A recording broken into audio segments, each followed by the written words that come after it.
balobi oyo ezali résidence ya vice premier ministre ya intérieur résidence privée na ye esika oyo na somba yango na mosolo na zwaki na motoki elongi na ngai epo na esika na ngai awa na yebisa bana na ngai kenga papa na bino nasali misala nde na sombi makila na ngai malamu etanga awa bongo lobi mokolo mwa dimanche na 19h tomoni ba élément armé basimbi mandoki bakoti balobi batindi bango na bakonzi na bango bakonzi nani alobi biso tozali bato ya leni ezali général mo commandant na biso général Manya bango moko bazotanga kombo balobi oyo ezali résidence ya vice premier ministre ya intérieur résidence privée na ye alors bango baye pona bongo nalobi mais bokamu intérieur ya kalato ya lero vice premier ministre en fonction Peter Kazadi nayebi kombo na ete nakanisi yango wana nayebi ya balobi vice premier ministre ya intérieur nakanisi ye wana alors sikoyo bokamu ekotia biso nyonso tu na insécurité po moto asimi mandoki mboka pe ezali koningana tozoyoka makama ezokwela bato akokola biso tosali mingi tozali ya mokili toyebi te okoki kosola te yoza maboko pamba na moto asimbi mondoki alors kokamwa kino sikoyo meme bafuteli bazali kosala babandi bakei alors aza mituna mokonzi soki batangi mokonzi lokolo wana vice premier ministre en charge de l'intérieur et la sécurité donc ezali mpo biso basitaye bacontribuable tozalaka kilia ou bien tobangaka nayebi te botumela ngai nayebi te ngai kino sikoyo ngai nateki lopango te nasime contrat na armée te nayebi te naza na bafuteli mosusu mais ezali wana te bakoti awa mpo na nini pe ntina nini ozala mibu tukundani na moko navandaka awa te leko nasombaki esika depuis 21 ans depuis 21 ans mokonzi moto ya liboso azali kofutela ezalaki ambassade ya Angola consul ya Angola na nsima na ye ezalaki ambassade États-Unis ONG moko air serve ezali kofutela nsima nazi bafuteli ndenge na ndenge mpe nazwaki likama na bato oyo basalaki ndenge bango bazosala ntango tokei na mibeko ekofi mpona moyibi. Ce n'est plus l'enfant de Tshisekedi que vous avez connu.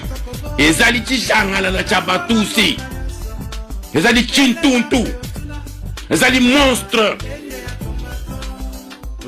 Le Congo est humilié à travers ces garçons-là, qui n'est plus l'enfant de Tshisekedi, qui n'a pas le charisme de Tshisekedi, qui n'a pas l'esprit de Tshisekedi, mais il n'a que le nom de Tshisekedi. Lungula Kombawana. Tekala Chilombo. Parce que toi tu as accepté, ok, donc tu voulais avoir les honneurs et le pouvoir. Mais un pouvoir qui n'existe pas. On t'a miroité un pouvoir, Chilom. Je viens par amour te dire ça. Bon, le même amour, dans le calme, quand les amis m'ont déjà comme ça, je ne cherche pas ton argent, je ne cherche pas ton pouvoir. Je veux le Congo libre, totalement libre. Je veux que tu restes en vie. Parce qu'il n'y a qu'un seul choix. Soit tu acceptes ce que je te dis, on te sauve et on sauve le pays. Soit tu t'entêtes, tu auras tous les Congolais contre toi et tu vas en mourir et les tous vont fuir, mais tu seras mort. Tu n'arriveras nulle part. Nous autres, on a eu dans la mer. Nous autres, on a eu accès à Banzete. Bandegonanga, Bakongolais, bonjour, Nabino, c'est quand même ce que vous avez dit. Nabino, quand même, pour partager le message pour nous. Je vais parler de ces trois personnes que vous voyez là. Nous avons le ministre de l'Intérieur, Peter Kazadi. Nous avons le général Kassongo, le général de la ville de Kinshasa. Nous avons aussi le gouverneur de la ville de Kinshasa, Gentini Ngobila Maka. Batou Sadou. Parlons d'abord de deux personnes là. Général Kassongo. Général Kassongo. Est-ce que papa okozala quand même oyoka kasoni na makambo eleka na Kinshasa? Est-ce que okozala quand même oyoka kasoni na makambo ba policier basalaka na ville ya Kinshasa? Oyoka kango bien oyoka te. Général Kassongo, est-ce que oyebi ke eza na ba policier oyo balongola ba plaque na bamituka ya batu bakenda kotika ngo na IP crime o bozelaka ngo bambongo. J'espère que vous bien très bien. Général Kassongo. Exactement soni makasi pona yo Général Kassongo. La police azonyoko la batu mabe. La police azoboto la batu biloko. La police nyonso akoma na pouvoir ya kokanga mutuka na nzela, kokanga moto na nzela. La police soki akangi yo eloko liboso ko sala eza ko fiye yo ko boto lo téléphone ko boto lo biloko. Général Kassongo. Ozoka soni te. Makambo ko sala soni te. Général Kassongo. Il faut oyo kaka soni. Ata tango leka na ba media lobaka. Oh kuluna non, ba kuluna liboso tozana bango eza bino. Général Kassongo na ba policier na ye. De ba kuluna liboso. Parce que policier soka kutani na yo na butu na nzela akoboto la biloko zana ngo. Bino nde ba kuluna liboso. Mutu amibale. Gentini Ngubila Mbaka, hôtel de la ville. Eza vraiment passé. Est-ce que vous avez vu que le lundi, le 5 juin, batuba mimite? Vous avez vu que vous avez kanazela? Batuba zo boma nanazela pour le transport. C'est quoi la cause? Vous avez bien. Alors vous aidez le président à quoi? Vous avez nanine. Vous avez nanine. Après lobby bokoya, vous avez tobete la bino maboko. Papa. Gentini Ngubila yo na batu na yo ya hôtel de ville. Bozo nyoko la batu na zela mabe, bozo nyoko la batu a transport na niveau moko mabe makasi. Bino. Bozo nyoko la batu mabe. Eza na ba mituko ekufa ba ane na ba ane evani na zela. Bokanga kangote, bolongola kangote. Mais monto aye boye a parquer mutuka na ye, a parquer moto, mais chaque jour a futaka taxe. Ya stationnement.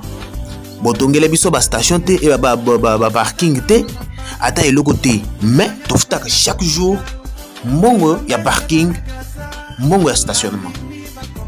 Monto aye boye a parquer mutuka na ye, soit a parquer moto ba ye batangi amende 100 000 francs. Gentini Ngubila.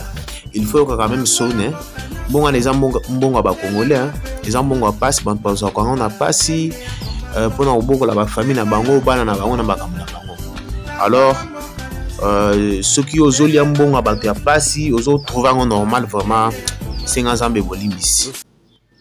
Troisième personne, Peter Kazadi. Honorable Peter Kazadi. Oyebi ke mabe na mona na Congo ezaki soki muntu aza na poste te azala vraiment na ba idée belé azala makambo belé amonaka oyo asengaka asala mais une fois oyo aza na poste akomika kotambola 120 à l'heure 80 à l'heure azo kipe lisusu bato te. Peter Kazadi oza mwana kin oyebi situation ya Kinshasa très bien. Oyebi insécurité oza na Kinshasa, oyebi ko nyokola o ba policier bazo nyokola bato na ville ya Kinshasa. Vous attendez quoi pour réagir? Vous attendez quoi? Mandat na bino est commis déjà na souka. Vous attendez quoi pour réagir? La police a commis koboma na manifestation, la police a été ramassée à Kipakate.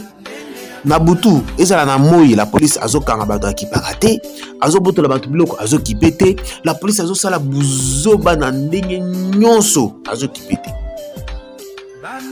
bakulu na bakokoza la bazoboma na bazobunda et pas na bango etali bango te mais pona bango bakanga ba mituka bakanga ba moto yo attaqué le ministre intérieur moto azotala la police azotala sécurité ya mboka.